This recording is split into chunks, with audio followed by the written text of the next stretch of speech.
வணக்கம். இன்றைய முக்கிய செய்திகள். புதுச்சேரி கூடப்பாக்கம் அருள்மிகு மாரியம்மன் தேவஸ்தானம் ஸ்ரீ தர்மராச உடனுரை ஸ்ரீ திரௌபதியம்மன் ஆலய அஷ்டபந்தன மகா கும்பாபிஷேகம் 55 ஆண்டுகளுக்கு பிறகு வெகு விமர்சையாக நடைபெற்றது. கும்பாபிஷேக விழா கடந்த வாரம் கணபதி ஹோமம், விக்னேஸ்வர பூஜையுடன் துவங்கியது. தொடர்ந்து அம்மனுக்கு பல்வேறு சிறப்பு பூஜைகள் நடைபெற்று முதல் கால யாகசாலை பூஜை துவங்கி 4 கால யாகசாலை பூஜைகள் நிறைவடைந்து கடம்புறப்பாடு நடைபெற்றது. தொடர்ந்து கோவிலில் உள்ள ராஜகோபுரம் மற்றும் கோவிலில் உள்ள பரிவார தெய்வங்களுக்கு புனித நீர் ஊற்றப்பட்டு மகா கும்பாபிஷேகம் நடைபெற்றது. இதில் ட்ரோன் மூலம் புனித நீர் பக்தர்களுக்கு தெளிக்கப்பட்டது. விழாவில் துணைநிலை ஆளுநர் கைலாஸ்நாதன், சபாநாயகர் செல்வம், முன்னாள் அமைச்சர் சாய் சரவணகுமார் உள்ளிட்ட ஏராளமான பக்தர்கள் கலந்து கொண்டு அம்மனின் அருளை பெற்று சென்றனர். கும்பாபிஷேகத்திற்கான ஏற்பாடுகளை ஆலய அறங்காவலர் குழு நிர்வாகிகள் மற்றும் ஊர் பொதுமக்கள், இளைஞர்கள் செய்திருந்தனர். தொடர்ந்து வந்திருந்த அனைத்து பக்தர்களுக்கும் அன்னதானம் பிரசாதமாக வழங்கப்பட்டது. கூடலூர் பகுதி 3 மாநிலங்கள் கூடும் முக்கிய வனப்பகுதியாக உள்ளது. வனப்பகுதி ஒட்டி குடியிருப்புகள் உள்ளதால் இங்கு வன விலங்குகள் நடமாட்டம் அதிகம். யானைகள் குடியிருப்புகள் புகுந்து விவசாய நிலங்களை சேதப்படுத்துவதோடு மனிதர்களையும் கொள்கின்றது. வனத்துறையினர் கும்கி யானைகள் உதவியுடன் காட்டு யானைகள் விரட்டுவது அன்றாட நிகழ்வாக உள்ளது. இந்நிலையில் பிதற்காடு வனப்பகுதிக்குட்பட்டு ஐயன்கொல்லி உள்ளிட்ட குடியிருப்புகள் சிறுத்தை ஒன்று காயத்துடன் சுற்றி வருவதாக வனத்துறையினருக்கு தகவல் கிடைத்தது. ரேஞ்சர் ரவி மற்றும் கால்நடை மருத்துவர் ராஜேஷ்குமார் ஆகியோர் சிறுத்தையை பிடிக்க கூண்டு வைத்தனர். கூண்டில் சிக்கிக் கொண்ட சிறுத்தையை வனத்துறையினர் முதுமலைக்கு கொண்டு வந்து சிகிச்சை அளித்தனர். பின்னர் சிறுத்தையை அடர்ந்த வனப்பகுதியில் கொண்டு போய் விட்டனர். புதுச்சேரி தேங்காய்த்திட்டு பகுதியை சார்ந்தவர் ஹேமநாதன். இவருக்கு திருமணமாகி மகேஸ்வர் என்ற மனைவியும் குகன் என்கின்ற 2 வயது மகனும் உள்ளார். இந்நிலையில் அவரது மகன் குகனுக்கு சளி, இரும்பல் மற்றும் மூக்கடைப்பு காரணமாக மூச்சு விடுவதற்கு மிகுந்த சிரமம் அடைந்துள்ளார்.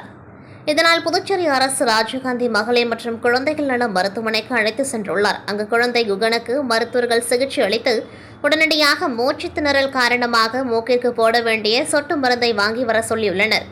அதைத் தொடர்ந்து மருத்துவமனை வளாகத்தில் உள்ள அரசு மருந்தகத்திற்கு சென்ற ஹேமநாதன் ஆழ்ந்த உறக்கத்திலிருந்து மருந்தக ஊழியரை திடீரென எழுப்பி மருந்துகளை கேட்டதால் மருந்தக ஊழியர் கடும் கோபமாகியதோடு அவர் கேட்ட குறிப்பிட்ட மருந்து கடந்த 2 மாதங்களாக இங்கில்லை, எனவே நீங்கள் வெளியே போய் காசு கொடுத்து தனியார் மருந்தகத்தில் வாங்கி வாருங்கள் என கூறியுள்ளார். மேலும் மற்ற மருந்துகளுக்கு பாட்டில் எடுத்து வந்தால் மட்டுமே தர முடியும் என அலட்சியமாக பேசுவதோடு இருக்கும் மருந்தை மருத்துவர்களை எழுத சொல், அவரிடம் போய் கேள் என கொஞ்சம் கூட பொறுப்பற்றத்தனமாக பதிலளிக்கின்றார். அதனைத் தொடர்ந்து மருத்துவரிடம் ஹேமநாதன் இச்சம்பவம் குறித்து முறையிட்ட பொழுது மருந்துகள் மருத்துவமனையில் போதிய அளவு இல்லை, வெளியே போய் காசு கொடுத்துதான் வாங்க வேண்டுமென அவரும் அலட்சியமாக கூறும் வீடியோ தற்பொழுது சமூக வலைதளங்களில் வைரலாகி வருகின்றது. இந்நிலையில் போதிய வசதிகள் இல்லாமல் மருத்துவ செலவிற்கு வழியில்லாமல் அரசு மருத்துவமனை நாடி வரும் ஏழை மக்களின் நிலை தற்பொழுது கேள்விக்குறியாகி உள்ளது. ஆனால் புதுச்சேரியில் அரசு மருத்துவமனைகளில் தரமான சிகிச்சை அளிக்கப்படுவதாகவும் போதிய மருந்துகள் கையிருப்பில் உள்ளது, மருந்து பற்றாக்குறை இல்லை என பல்வேறு நிகழ்வுகளில் துணைநிலை ஆளுநர், முதலமைச்சர் மற்றும் இயக்குநர்கள் பேசி வரும் நிலையில் ஆபத்தான சூழலில் குழந்தைகளை அழைத்து வரும் மகப்பேறு மருத்துவமனையில் போதிய மருந்துகள் கையிருப்பில் இல்லை என மருந்தக ஊழியர் மற்றும் மருத்துவர் பேசுவது ஆளும் அரசின் அலட்சிய போக்கை காட்டுவதாக சமூக ஆர்வலர்கள் குற்றம் சாட்டினர்.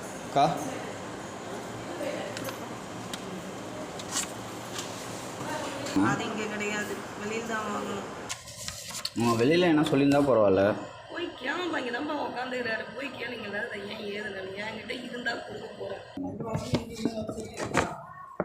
இல்லை அவங்க இப்போ தான் சொன்னாங்க. அவங்க 2 மாதமா இல்லைங்க.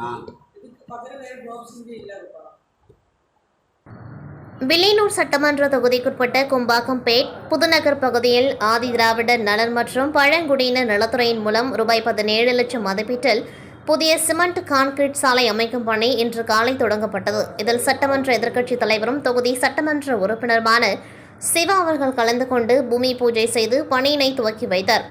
இந்நிகழ்ச்சியில் ஆதிதிராவிடர் நலத்துறை இயக்குநர் இளங்கோவன், செயற்பொறியாளர் பக்தவச்சலம், இளநிலை பொறியாளர் திருவருட்செல்வன் மற்றும் ஊர் முக்கியஸ்தர்கள் செல்வநாயகம், சேகர், கதிரவன், அருள்மணி, நாகராஜ், கிருஷ்ணராஜ், சங்கர், கதிர்வேல், முருகன், அலிஸ்டர், எலியாஸ், கிஷோர், எக்மெண்ட், ரிமோ, ஏழுமலை, மகேந்திரன், மனோகர், ராமன், புனிதன், லக்ஷ்மணன், குரு, வில்சன், மணிமாறன், அழகேசன், சூசைராஜ், ராஜேந்திரன், திமுக நிர்வாகிகள், தொகுதி செயலாளர் மணிகண்டன், பொதுக்குழு உறுப்பினர் ராமசாமி, அவைத்தலைவர் ஜலால், வர்த்தக அணி அமைப்பாளர் ரமணன், சிறுபான்மை பிரிவு அமைப்பாளர் ஹாலித், தொகுதி துணை செயலாளர் ஜெகன்மோகன், தொகுதி செயற்குழு உறுப்பினர் சுப்பிரமணியன், கிளைக்கழக நிர்வாகிகள் பரதன், மிலிட்ரி முருகன், முருகேசன், மனோகர், அபிமன்னன், பாலு உள்ளிட்டோர் கலந்து கொண்டார்கள்.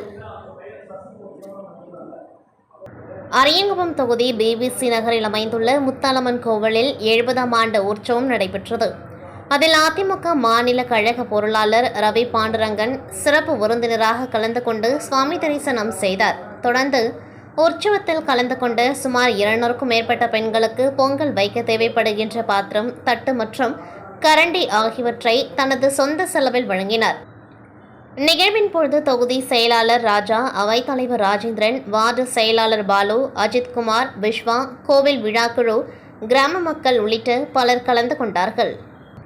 புதுச்சேரி வஉசி அரசு மேல்நிலைப் பள்ளியின் முதல்வர் அருணாச்சலம் கடந்த 2022ஆம் ஆண்டு மே 17ஆம் தேதி சிபிசிஐடி காவல் நிலையத்தில் உடற்கல்வி ஆசிரியர் மீது புகார் அளித்தார். அதில் அப்பள்ளியில் பணியாற்றிய உடற்கல்வி ஆசிரியர் நாராயணசாமி அரசின் பதிவேற்றின்படி 1953ஆம் ஆண்டு ஏப்ரல் 8ஆம் தேதி என்ற தனது பிறந்த தேதியை திண்டிவனம் நீதிமன்றத்தில் தவறான தகவல்கள் அளித்து 1958ஆம் ஆண்டு ஏப்ரல் 8ஆம் தேதி பிறந்தவர் போல் பிறந்த பதிவினை போலியாக மாற்றி கல்வித்துறையிடம் சமர்ப்பித்துள்ளார். இதன் மூலம் 2013ஆம் ஆண்டிலே பணி ஓய்வு பெற வேண்டியவர் 2018ஆம் ஆண்டு வரை தனது பணி ஓய்வு காலத்தையும் தாண்டி அரசு பணியினை தொடர்ந்துள்ளார். அதனால் அரசுக்கு 41,85,311 ரூபாய் நஷ்டத்தை ஏற்படுத்தி சுயலாபம் அடைந்ததாக தெரிவிக்கப்பட்டிருந்தது. இதுகுறித்து சிபிசிஐடி போலீசார் விசாரணை நடத்தியதில் நாராயணசாமி தனது பிறந்த தேதியை சட்டவிரோதமாக திருத்தம் செய்திருப்பது தெரியவந்தது. இதையடுத்து அவர் மீது பொது ஊழியருக்கு தவறான தகவல் அளித்தல், பொய் சாட்சியம் அளித்தல், ஏமாற்றும் நோக்கில் பொய்யான ஆவணம் தயாரித்தல் உள்ளிட்ட 6 பிரிவுகளின் கீழ் வழக்கு பதிந்து விசாரணை புதுச்சேரி தலைமை குற்றவியல் நீதிமன்றத்தில் நடந்து வந்தது. அரசு தரப்பில் உதவி குற்றவியல் வழக்கறிஞர் லோகேஸ்வரன் ஆஜராகி வாதாடினார். இந்நிலையில் வழக்கு விசாரணை முடிவடைந்து தலைமை குற்றவியல் நீதிபதி சிவக்குமார் தீர்ப்பு வழங்கினார். அதில் நாராயணசாமி மீதான குற்றங்கள் நிரூபிக்கப்பட்டதால் அவருக்கு 4 ஆண்டு சிறை தண்டனை மற்றும் ரூபாய் 21,000 அபராதம் விதிக்கப்பட்டது. மேலும் அபராத தொகையை கட்ட தவறும் பட்சத்தில் மேலும் 3 மாதம் சிறை தண்டனை வழங்கப்பட்டுள்ளது. திண்டுக்கல் மாவட்டம் கொடைக்கானல் பிராயன் பூங்கா பகுதியிலும் பூரூட்டன் காம்பவுண்ட் பகுதியிலும் நகராட்சி தனது கட்டுப்பாட்டில் வாகனங்களுக்கு கட்டணம் நிர்ணயிக்கப்பட்டு வசூல் செய்து வருகின்றது. இதனை தற்போது நகராட்சி பணியாளர்கள் இல்லாததால் தனிப்பட்ட நபர்கள் மூலமாக வசூலிக்கப்பட்டு வருகின்றது. இவர்கள் பிராயன் பூங்கா, பூரூடன் காம்பவுண்ட் பகுதிகளிலும் வசூல் செய்து வருகின்றனர். நகராட்சி நிர்ணயித்த தொகையை விட அதிகமான கட்டணங்களை வசூல் செய்வதோடு வாகன உரிமையாளர்களிடமும் சுற்றுலா பயணிகளிடமும் அநாகரிகமாகவும் ஒருமையில் பேசுவதும் அவ்வப்பொழுது சண்டையிலும் ஈடுபட்டு வருகின்றனர். இதன் காரணமாக வரும் சுற்றுலா பயணிகள் மற்றும் வாகன உரிமையாளர்கள் முகம் சுளிக்கும் அளவிற்கு நகராட்சி மீது வேதனை கொண்டுள்ளார்கள். தொடர்ந்து கொடைக்கானல் நகராட்சி எல்லைக்குட்பட்ட ஏரி பகுதிகளிலும் ஆங்காங்கே வாகனங்களை நிறுத்தி தங்கள் பொழுதுபோக்கை கழித்தால் அவர்களிடமும் ஏரியை சுற்றி வாகனம் நிறுத்தக்கூடாது, அதற்கான கட்டணம் செலுத்த வேண்டும் எனவும் கட்டாய வசூலில் ஈடுபடுவதோடு அதிக விலைக்கு டிக்கெட்டுகளை அடித்து வைத்துக்கொண்டு போலித்தனமாக விற்பனை செய்து வருகின்றனர். தொடர்ந்து இதன் காரணமாக உள்ளூர் வாகனங்களிடமும் தரக்குறைவாக பேசுவது, வாகனங்களை நிறுத்த விடாமல் விரட்டுவது போன்ற செயல்களிலும் ஈடுபட்டு வருகின்றனர். குறிப்பாக நேரு சிலை பகுதிகளில் தொடர்ந்து இது போன்ற செயல் தொடர்ந்து நடைபெறுவதாகவும் கூறப்படுகின்றது. அம்மா உணவகம் பகுதியில் உள்ள கார் பார்க்கிங்கில் தொடர்ந்து அதிக கட்டணங்கள் சில மணி நேரங்கள் நிறுத்த வேண்டும் எனவும் வாய் சண்டைகள் அவ்வப்பொழுது நடைபெற்று வருகின்றது. நகராட்சி ஆணையாளர் உரிய நடவடிக்கை எடுக்கப்பட வேண்டும் என வாகன உரிமையாளர்கள், சுற்றுலா பயணிகள், உள்ளூர் வாசிகளும் கேட்டுக்கொண்டுள்ளனர். தொடர்ந்து நகராட்சி சில ஆண்டுகளாக கார் பார்க்கிங் நடத்தி வருகின்றது. தினசரி வசூல் எவ்வளவு, மாத வசூல் எவ்வளவு, வசூல் செய்பவர்கள் தினக்கூலி எவ்வளவு என்ற ஒரு விவரங்கள் யாரிடமும் கூற முடியாத சூழலில் நகராட்சி நிர்வாகம் திணறிக் கொண்டிருக்கின்றது. இதுகுறித்து சம்பந்தப்பட்ட அதிகாரிகளிடம் கேட்கும் பட்சத்தில் அவர்கள் எவ்விதமான பதிலும் சொல்வது கிடையாது.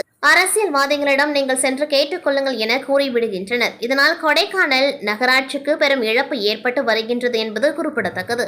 ஆகவே திண்டுக்கல் மாவட்ட ஆட்சித்தலைவர், உள்ளாட்சித்துறை அமைச்சர், சட்டமன்ற உறுப்பினர் போன்றவர்கள் இதில் கவனம் செலுத்தி அரசுக்கு வரக்கூடிய பணத்தினை உரிய பாதுகாப்புடன் வாகனங்களில் வசூல் செய்து அரசின் நலத்திட்டங்கள் செயல்படுத்த வேண்டும் எனவும் பொதுமக்கள் கோரிக்கை வைத்து வருகின்றனர். இத்துடன் செய்திகள் நிறைவடைகின்றது. நன்றி, வணக்கம்.